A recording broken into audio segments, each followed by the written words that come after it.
গবেষণায় দেখা গেছে যে 25 থেকে 35 বছর বয়সে যে নারীরা রয়েছে তাদের মধ্যে যৌন চাহিদা সবচেয়ে কম বা মাঝারি।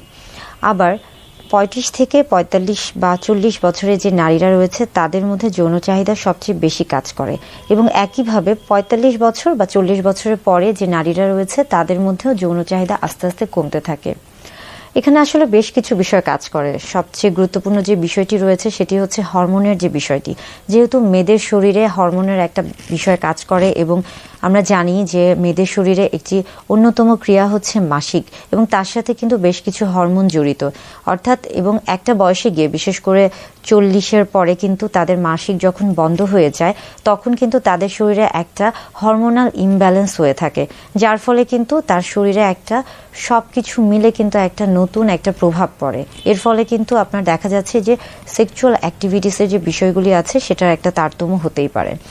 আবার অনেকে মনে করেন যে 25 থেকে 35 বছর বয়সে সবচেয়ে বেশি যৌন উত্তেজনা থাকা উচিত নারীদের ক্ষেত্রে, কিন্তু আসলে দেখা যায় যে 25 না, বরং 35 থেকে 40 এই বয়সটা, বা 32 থেকে 40 এই যে মাঝারি যে বয়সটা, এই বয়সে আসলে নারীদের যৌন চাহিদা সবচেয়ে বেশি থাকে।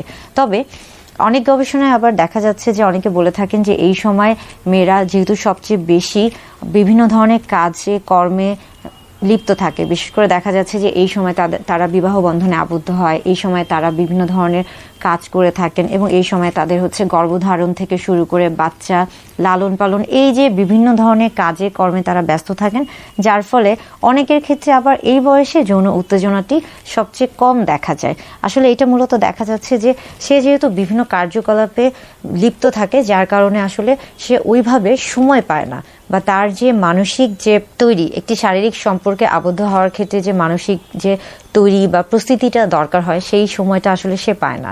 এই জন্য আসলে এটা নির্ভর করছে ওই মানুষের বা ওই নারীর শারীরিক এবং মানসিক অবস্থানের উপর, এবং তার দৈহিক অবস্থানের উপর, এবং তার পরিবেশ পরিস্থিতির উপর।